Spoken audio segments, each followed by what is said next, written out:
골로새서 오늘은 비밀이신 예수님, 그런 제목으로 같이 말씀을 배우도록 하겠습니다. 먼저 25절에서는 교회의 일꾼된 이유가 무엇인지 사도 바울이 설명해 주고 있는데요, 1장 25절 같이 천천히 다시 한번 읽어보겠습니다. 25절입니다. 같이 읽겠습니다. 시작. 내가 교회의 일꾼된 것은 하나님이 너희를 위하여 내게 주신 직분을 따라 하나님의 말씀을 이루려 함이니라. 아멘. 사도 바울은 내가 교회의 일꾼이 되었다, 그렇게 이야기해 주고 있습니다. 이 의미를 조금 더 풀이해서 제가 밑에 써두었는데요, 다시 한번 화면을 보면서 바울이 교회에 된 일꾼 된 이유를 읽어보겠습니다. 첫 번째 같이 읽어보겠습니다. 시작. 하나님께서 바울에게 맡겨주신 사명에 순종하여. 두 번째 읽어볼게요. 시작. 골로새 교인들에게 하나님의 말씀을 온전히 전하기 위해. 아멘. 여러분, 사도 바울뿐만 아니라 우리 모두가 하나님 앞에 부름받은 일꾼입니다. 여기서 일꾼이라고 하는 말은 우리가 소위 말하는 집사님이라고 번역된 디아코노스라고 하는 단어입니다. 디아코노스라고 하는 단어에서 우리 영어로 집사라고 하면 디컨이라고 말하거든요. 그리고 섬김이라고 하면 디아코니아, 이렇게 말할 수 있는데 다 거기서 나온 단어들입니다. 섬기는 일꾼이 되었다는 것입니다. 교회를 섬기는 일꾼이 되고 그리스도의 몸된 교회를 세워가는 일꾼이 되었다, 그렇게 말해주고 있습니다. 사도 바울은 내가 하나님의 복음을 위한 일꾼이요 교회를 세우는 일꾼이다, 그렇게 확신하고 살았습니다. 그런데 그 일꾼된 이유가 두 가지라, 그렇게 오늘 본문에서 이야기합니다. 첫 번째는 맡겨주신 사명에 순종하였다, 그렇게 말해주고 있습니다. 여러분들은 어떤 사명을 맡으셨습니까? 요즘에 우리가 역대하를 쭉 읽어가고 묵상하고 있습니다. 참 느끼고 깨닫는 것이 많습니다.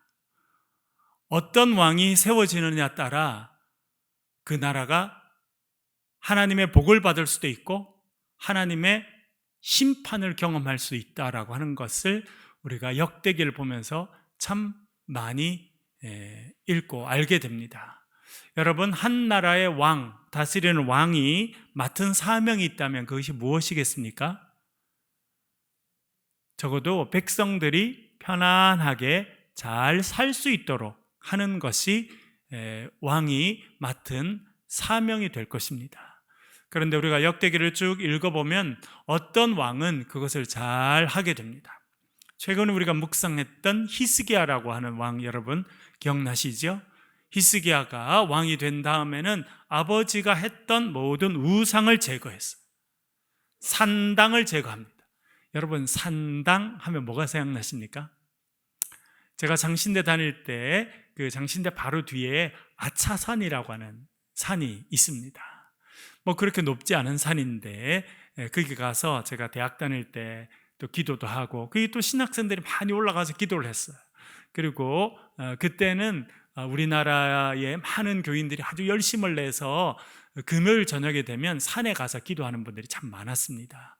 그래서 금요일 밤 되면 밤늦게까지 그 아차산에서 기도하는 그런 소리가 들리곤 그렇게 했는데, 저도 자주 올라가서 기도를 했습니다. 그런데 거기 가면 이렇게 바위 같은 데가 있고 약간 바위 밑에 틈이 있는데 여기 가면 뭐가 켜 있을까요?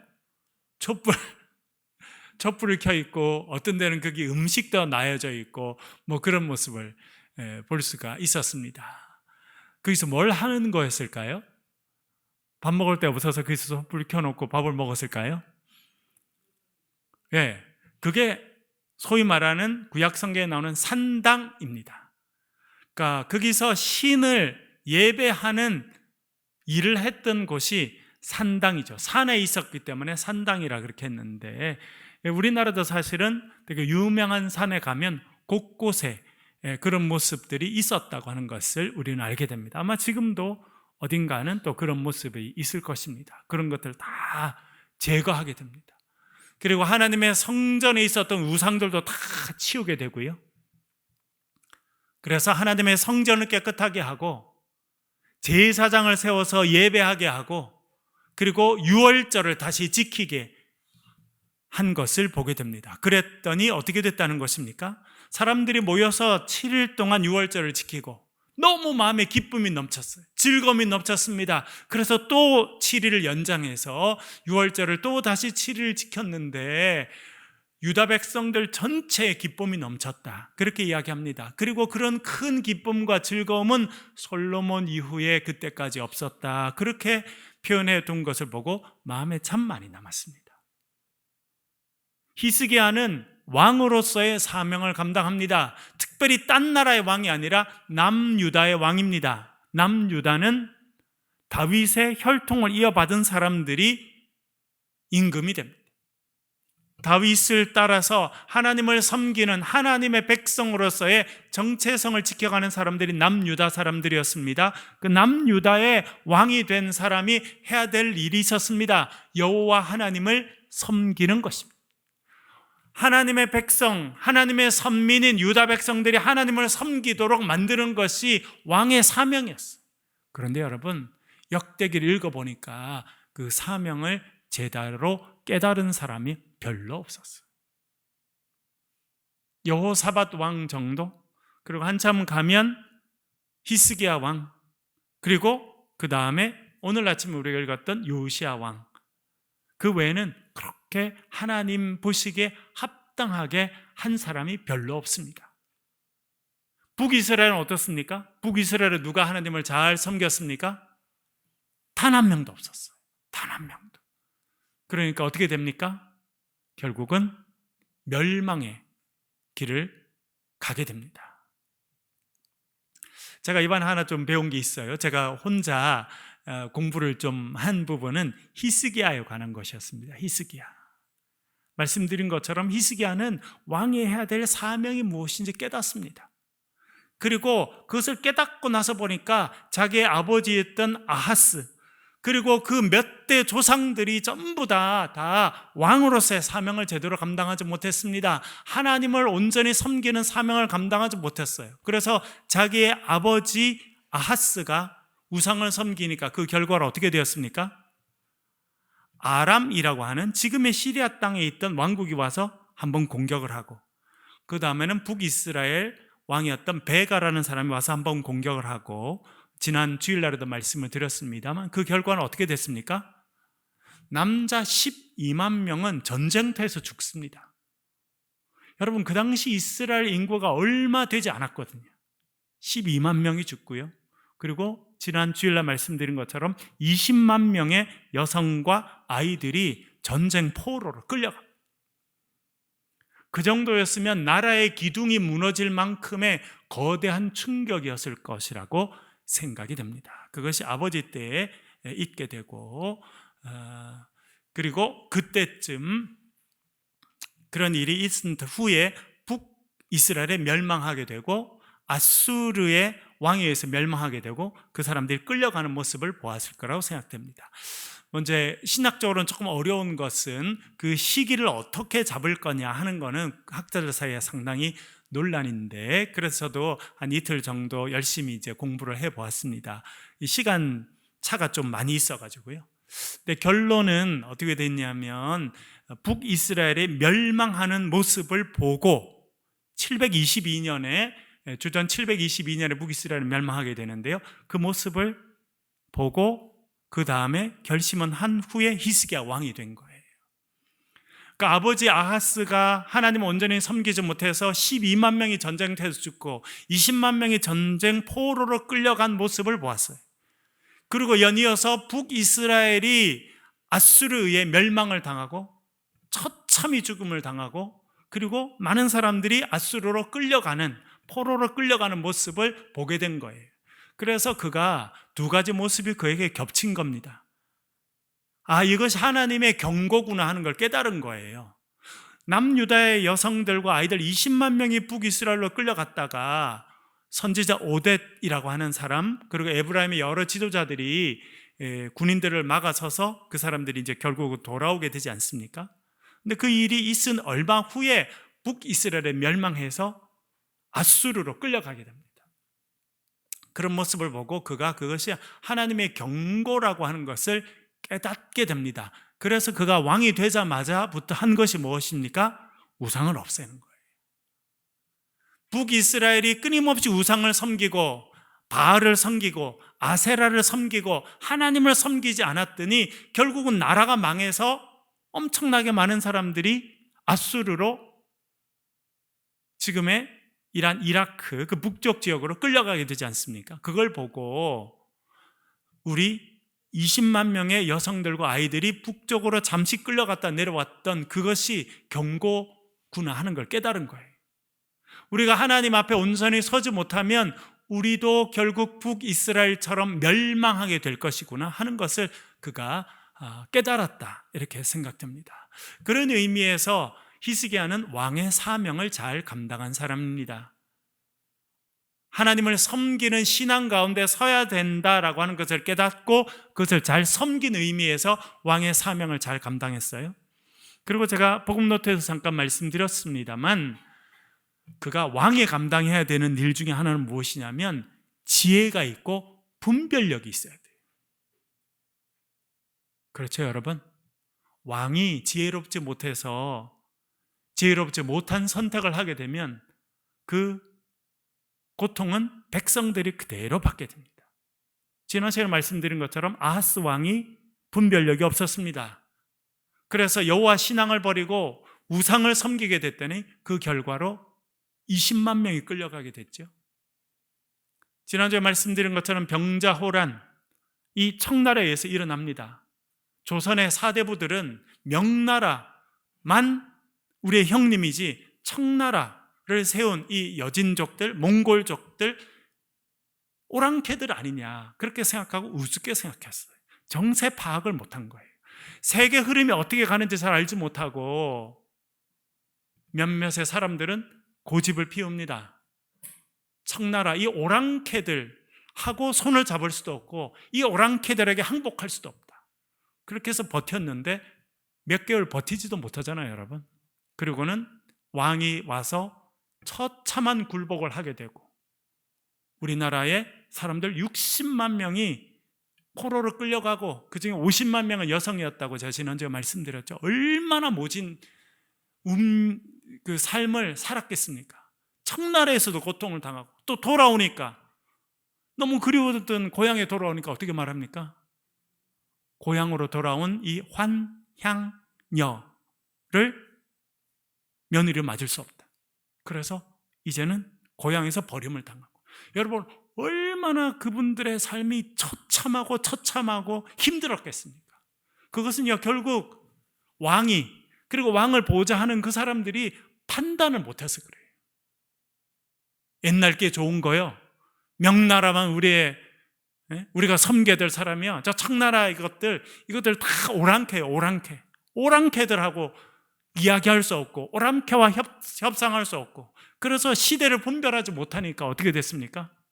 그 결과로 60만 명이 처참한 고통을 당한 겁니다. 전쟁터에서 처참하게 죽은 군인들은 말할 것도 없습니다. 그래서 여러분, 우리가 늘 깨어서 기도하고 우리가 말씀을 매일 아침에 읽고 연구하고 하는 것은 우리가 깨어있기 위함입니다. 우리가 지혜를 얻기 위함이고 우리가 분별력을 얻기 위함입니다. 여러분, 구약에서 지혜를 많이 이야기하는데 지혜의 핵심은 무엇입니까? 뭘 지혜라고 말합니까? 지혜의 핵심은 분별력을 갖는 것입니다. 하나님의 말씀을 깨닫게 되면 분별력이 생기게 되죠. 그래서 뭐가 바른 길인지, 뭐가 옳은 길인지, 뭐가 그른 길인지 판단하게 돼요. 그리고 시대 흐름을 보고 시대가 앞으로 어떻게 흘러가는지를 판단하고 분별하는 것이 지혜입니다. 언젠가 제가 말씀드렸습니다만 우리는 지금 4차 혁명 시대를 지나고 정보화 사회를 지나서 이제 그 다음 세대로 가고 있습니다. 제가 오늘도 우리 교회에 나오는 청년 중에 한 명이랑 같이 점심을 먹고 여러 가지 이야기를 했는데 제가 물어봤어요. 너 챗 GPT 해봤어? 그랬더니 안 했대요. 그래서 당장 해보라 그랬어요. 여러분 제 말 알아들었어요 지금? 알아들었어요? 챗 GPT라는 말이 단어가 들리던가요? 모르셔도 천국 가는데 아무 상관이 없어요 여러분. 그러나 이 시대를 앞으로 살아갈 때 너무나 중요합니다. 인공지능이라고 해서 여러분 그거를 띄워놓고 질문을 하나 딱 올리죠. 걔가 얼마나 컴퓨터가 얼마나 논리정연하게 글을 써서 보내주는지 몰라요. 지난번에 한번 나왔잖아요. 어느 학회에서 되게 세계적으로 유명한 학회에서 어떤 사람이 나와서 논문을 발표했는데 너무 좋다고 잘했다고 박수를 받았어요. 그 논문의 대부분은 그 챗 GPT라고 하는 애가 써준 겁니다. 그걸 일부러 그대로 미국의 정치인 중에도 어떤 사람이 그걸 그대로 갖고 와서 발표를 해서 사람들이 박수를 쳐줬는데 한 거예요. 이 정도가 지금 인공지능 컴퓨터가 만들어내는 수준입니다. 여러분 달달달 외워서 사시 합격하고 외시 합격하고 이런 시대에 싹 지났어요. 그런 거는 컴퓨터가 훨씬 더 잘합니다. 이제는 우리가 아무리 책상에 앉아서 밤잠 안 자고 노력해도 절대 그런 분야를 이길 수가 없습니다. 그런 의미에서 우리의 교육도 그렇고 우리 자녀들을 양육하는 방식도요 엄청난 도전 가운데 있습니다. 옛날처럼 그냥 잘 외우는 애들 뽑아가지고 그렇게 시킨다고 해서 우리나라 발전하기 어려워요. 그럼 어떤 교육이 돼야 되느냐? 어떤 사람을 길러내야 되느냐? 지혜로운 사람을 길러내야 된다는 겁니다. 말씀드린 것처럼 지혜는요 분별하는 힘이 지혜입니다.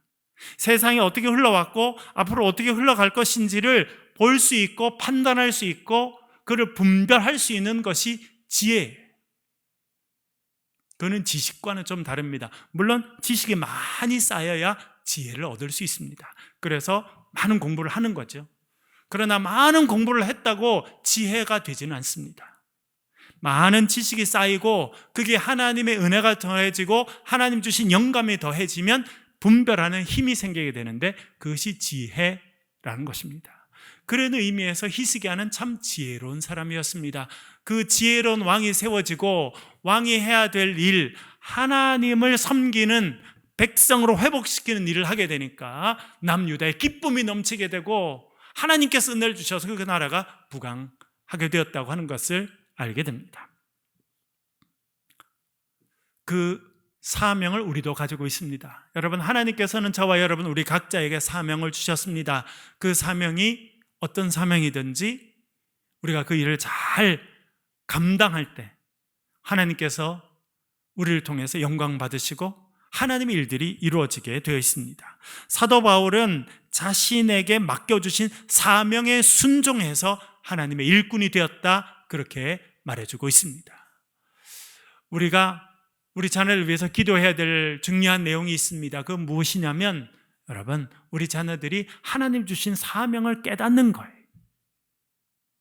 하나님이 어떤 일을 위해서 불러주셨고 어떤 일을 맡겨주셨고 어떤 일에 재능을 주시고 어떤 일에 사용하기를 원하시는지 우리 자녀들이 깨달아야 돼요. 요즘에 젊은이들은 살기가 참 어렵습니다. 왜 그래요 여러분? 세상이 너무 빨리 바뀌어가지고. 제가 오늘 이야기하면서 그런 이야기를 했어요. 앞으로 전공을 정하고 직업을 정하고 그렇게 할 때 여러분 지금 우리의 젊은이들이 대학 졸업하고 직업을 정하면 그 직업을 몇 년 정도 갖고 일을 해야 될 거라고 생각되십니까? 100살 시대를 살고 있거든요. 지금 우리나라도 지금 80 후반이 되지 않습니까? 평균 나이가. 아마 우리 자녀들이 성장하면 진짜 100살 살 겁니다. 많은 사람들이 평균이 95세 이상은 되리라 생각합니다. 그러면 도대체 20대의 직업을 선택해서 그 직업을 도대체 몇 년 정도 해야겠습니까? 적어도 50년은 해야 될 전공을 선택하고 직업을 선택해야 돼요. 50년. 그런데 여러분 50년 후에 어떻게 세상이 바뀔지 여러분 상상이 되십니까? 돌려서 질문 드려볼까요? 여러분 지금부터 50년 전을 생각해 보십시오. 몇 년입니까? 1973년.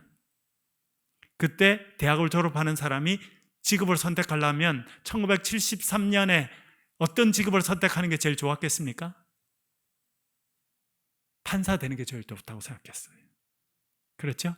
변호사, 검사, 판사, 의사, 혹은 선생님이 되든지, 그렇죠? 그런 직업이 제일 좋다고 생각했을 거예요. 지금도 그렇습니까? 지금 아이들이 판단해야 될 것은 앞으로 50년 뒤에 세상이 어떻게 바뀔지를 알고 선택을 해야 되는 책임이 있어요. 50년 뒤에 어떻게 바뀌겠습니까, 여러분? 알 수가 없어요. 알 수 있는 길이 단 하나도 없습니다.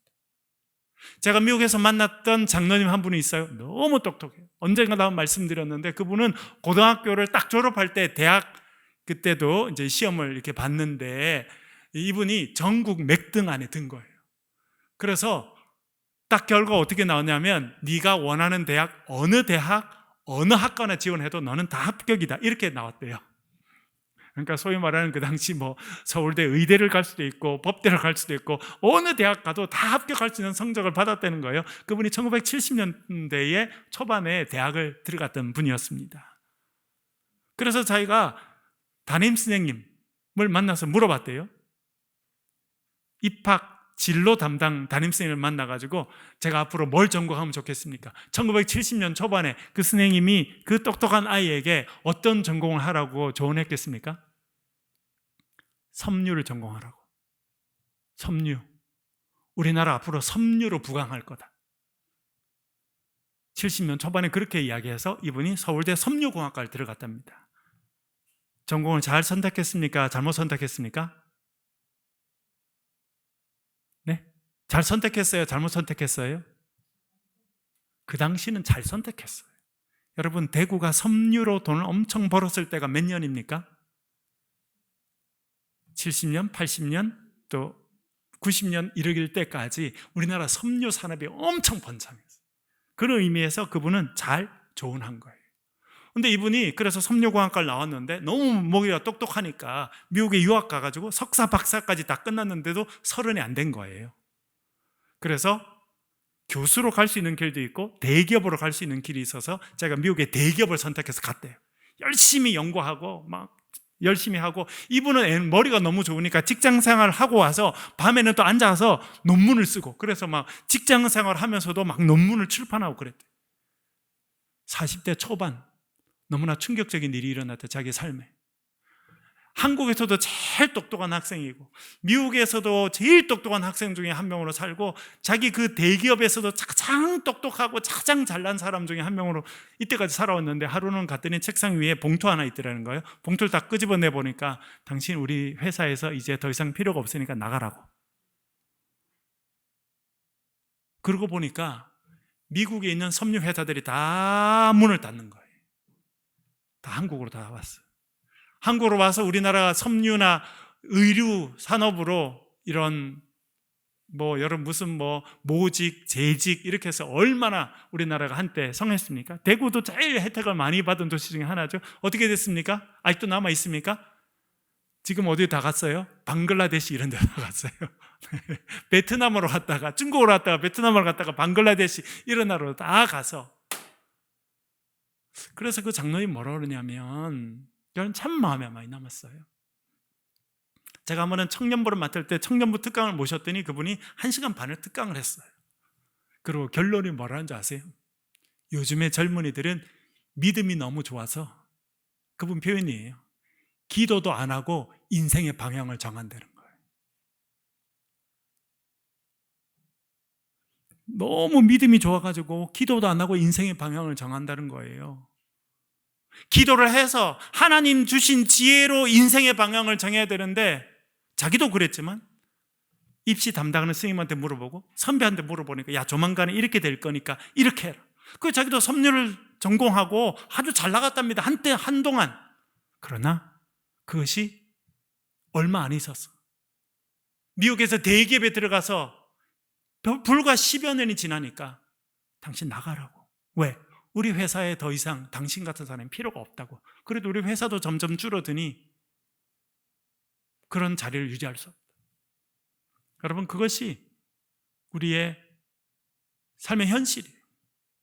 그래서 우리가 우리 자녀들에게 조언하기가 더 어렵습니다. 여러분, 앞으로 우리 자녀가 지금 직업을 선택하면 앞으로 50년을 해야 될 것인데 50년 후에 세상이 어떻게 바뀔지 여러분 상상이나 되십니까? 오늘 제가 낮에 그러면서 스마트폰 여러분 다 여기 갖고 계시죠? 스마트폰. 그게 언제 나왔을까요? 언제 시작됐어요? 지금은 스마트폰 없이는 특별히 20대 우리 젊은 아이들은요 스마트폰 없이는 요즘 할 수 있는 게 아무것도 없습니다. 그거를 집에 두고 나오죠. 불안증이 생깁니다. 그렇잖아요, 여러분. 여러분들도 어디 밖에 나갈 때 제일 먼저 챙기는 게 뭐세요? 예? 손수건이요? 그런 거 안 챙기잖아요, 그렇죠? 예, 저도 손수건 들어있으면 다행이고 안 들어있어도 상관이 없어요. 그런데 한참 운전해 나가는데 핸드폰을 안 갖고 왔어. 스마트폰 안 갖고 어떻게 해야 돼요?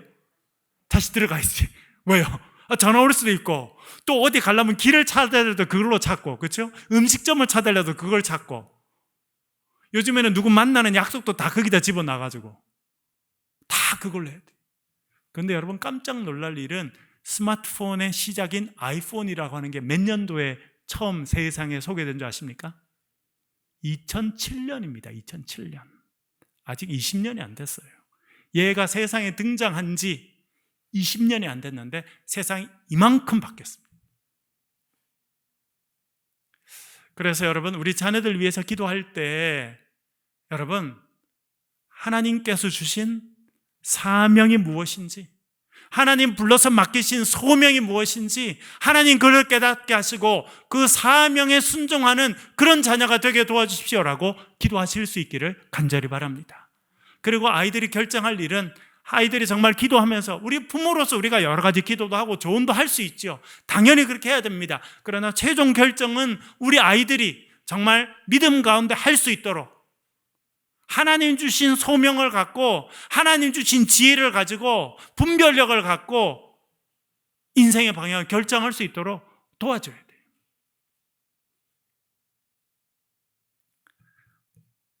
사도 바울은 내가 주님 맡겨주신 사명에 순종해서 말씀의 일꾼, 교회 일꾼이 되었다. 그렇게 이야기했습니다. 그래서 일꾼이 돼서 해야 될 일은 무엇이냐면 골로새 교인들에게 하나님의 말씀을 온전히 전하는 것이다. 그렇게 생각하고 살았습니다. 여러분, 제가 반복해서 말씀드립니다만 어떤 인생이 행복한 인생입니까? 맛있는 거 많이 먹고 사는 인생이 행복한 인생입니까? 큰 집에 사는 인생이 행복한 인생입니까? 돈 많은 집에 살면 되게 괜찮아 보일 거라고 저도 생각하고 지냈어요. 왜 저희 집은 좀 가난해가지고. 그래서 목회하면서 그런 분들을 가끔 만날 때가 있었습니다. 자주는 아니지만 우리가 생각하면 소위 말하는 상당히 부자에 속하는 그런 분을 목회할 때 만나게 됐는데 이분들은 막 너무 큰 집에 살고 좋은 차도 타고 다니고 맛있는 음식도 먹고 그러니까 엄청 행복하겠다고 생각하고 가서 신방을 해보니까 없는 집이랑 별로 다를 게 없어요. 여러분 부자들 안 싸웁니까? 우리나라 보세요 여러분. 조선시대에 태종 이성계 자식들이 일으킨 일이 뭡니까? 왕자의 난이에요. 권력을 차지하기 하기 위해서 서로 죽여버린다는 거예요. 나는 우리나라에만 나온 줄 알았더니 역대하 보셨죠 여러분?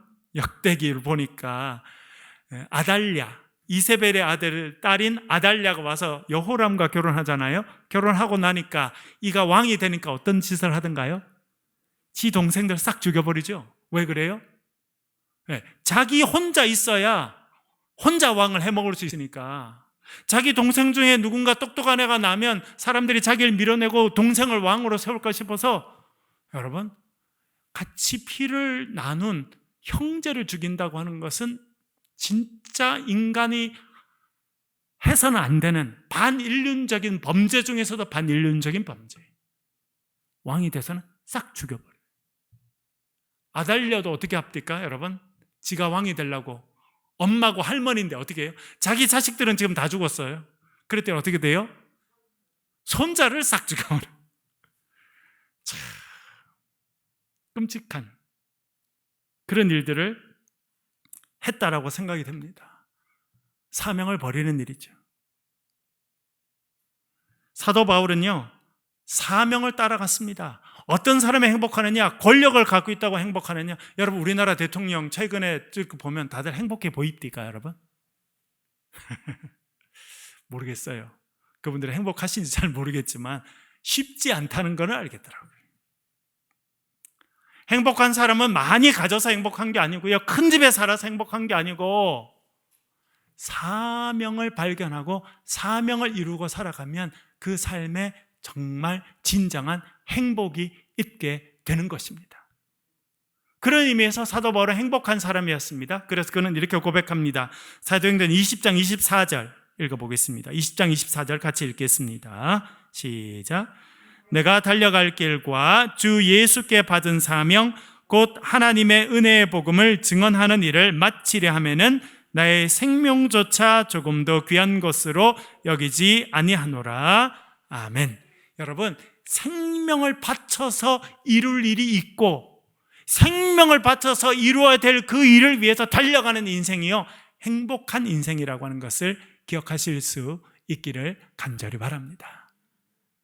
하나님이 불러서 맡기신 그 사명을 이루어가는 삶, 그것이 행복한 삶이에요.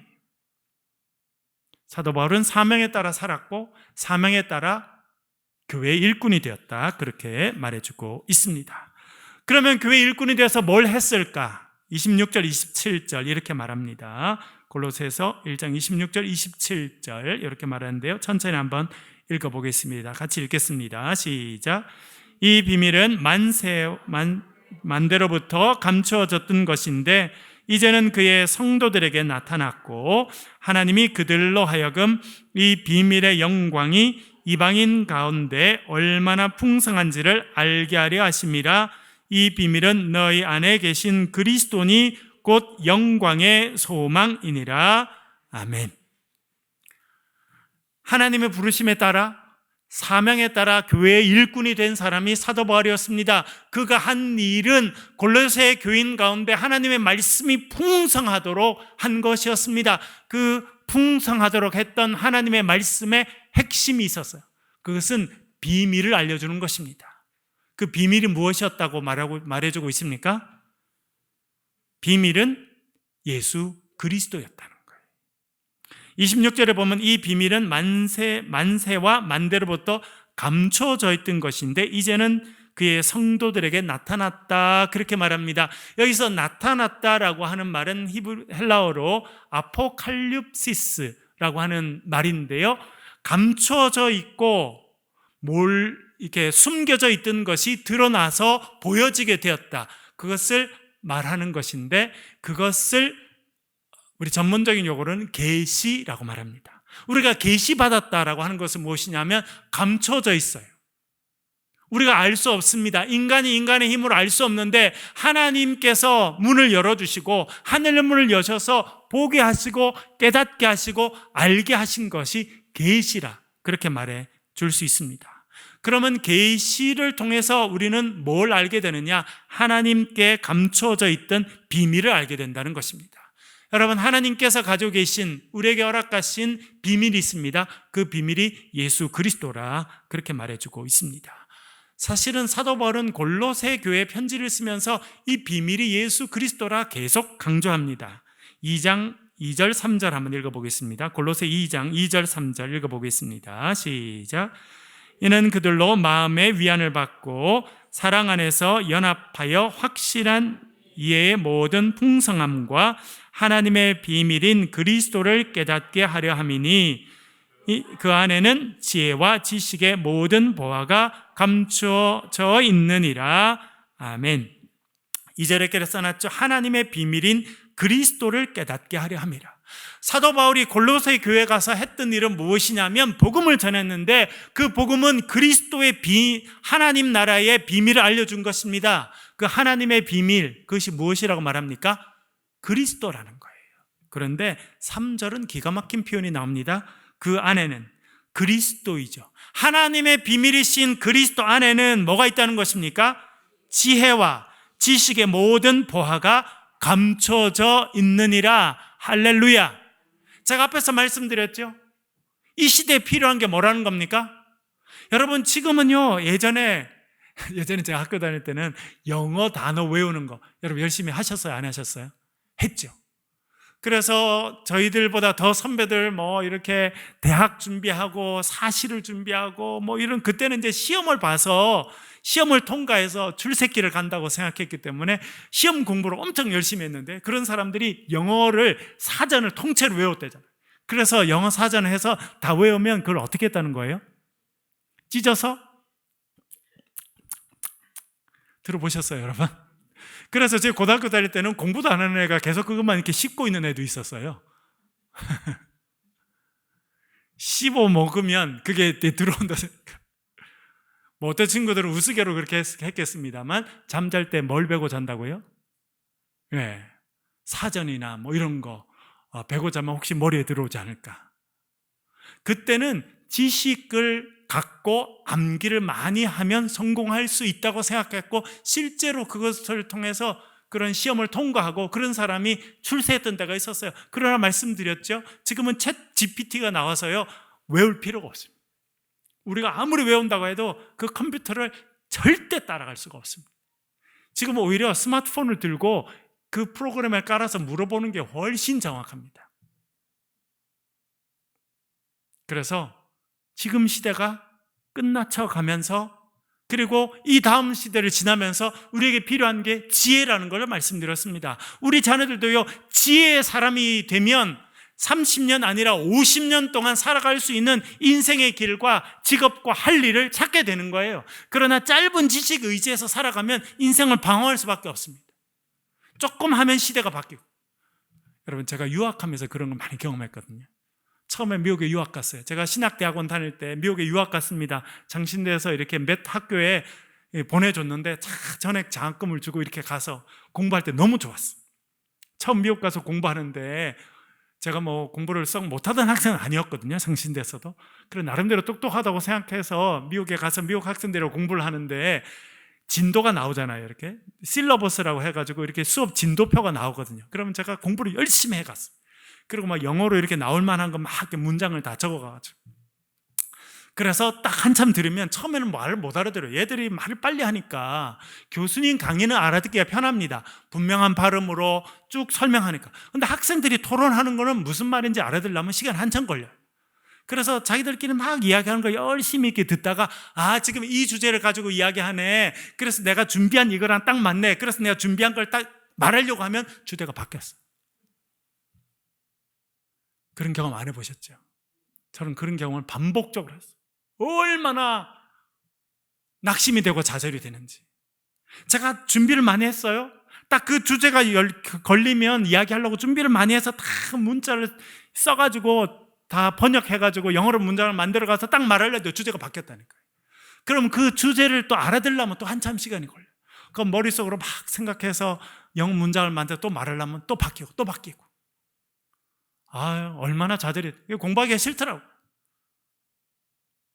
그런데 그런 경험을 우리 젊은이들이 지금 계속 하고 있는 겁니다. 앞으로 계속 더 할 겁니다.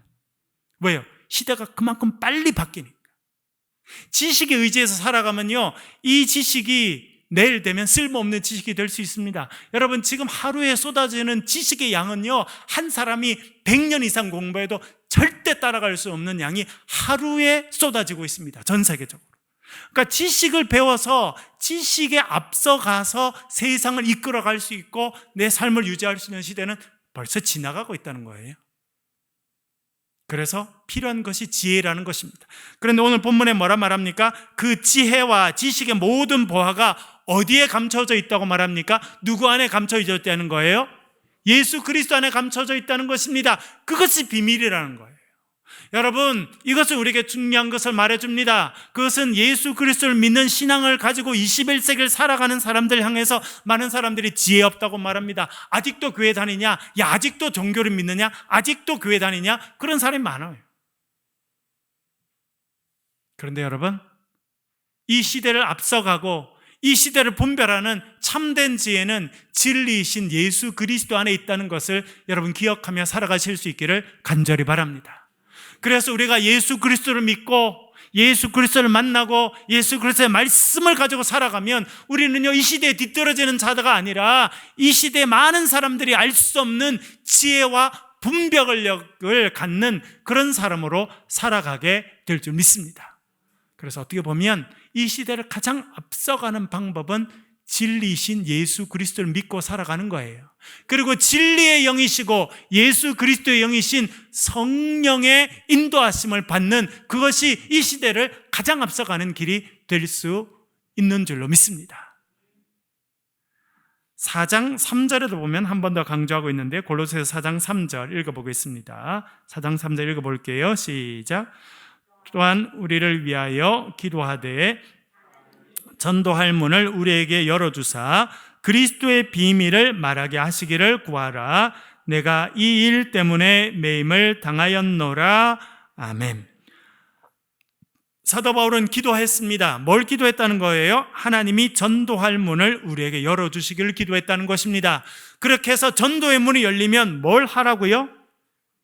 그리스도의 비밀을 말하게 하기 위해서 전도의 문이 열리기를 기도했다. 그렇게 말해주고 있습니다. 그래서 예수 그리스도, 하나님의 비밀이신 예수 그리스도를 전달하고 하나님의 비밀인 예수 그리스도를 받아들이고 하나님의 영이신 예수 그리스도의 영, 성령 가운데 살아가면 그 사람은 시대가 어떻게 바뀌든지 어떤 환경이 다가오든지 그 모든 일 가운데 승리하는 사람이 될 수 있기 때문에 전도의 문이 열리기를 내가 기도한다. 그렇게 말해주고 있는 것입니다. 여러분, 오늘도 진리이신 예수 그리스도를 온전히 의지하며 살아가실 수 있기를 간절히 바랍니다. 여러분들이 하실 수 있는, 자녀에게 줄 수 있는 가장 좋은 것은요, 믿음을 주는 거예요. 예수 그리스도가 진리라는 걸 알려주는 거예요. 예수 그리스도를 믿고 예수 그리스도의 영이신 성령의 사람으로 살아가라 축복해주고 그것을 알려주는 것, 그것이 여러분들이 자녀가 앞으로 40년, 50년, 60년 살아갈 인생을 준비하는 가장 중요한 길이라고 하는 것을 기억하실 수 있기를 간절히 바랍니다. 기도하겠습니다. 우리 소리를 내서 통성을 한번 기도하고 마무리하겠는데, 기도하실 때 하나님의 비밀이신 예수 그리스도를 우리가 깨닫게 하시고 예수 그리스도를 모시고 살게 하시고 예수 그리스도의 영이고 진리의 영이신 성령 가운데 살아가는 우리가 되게 도와주시옵소서. 우리 소리를 내서 통성으로 같이 한번 기도하겠습니다. 아버지 하나님,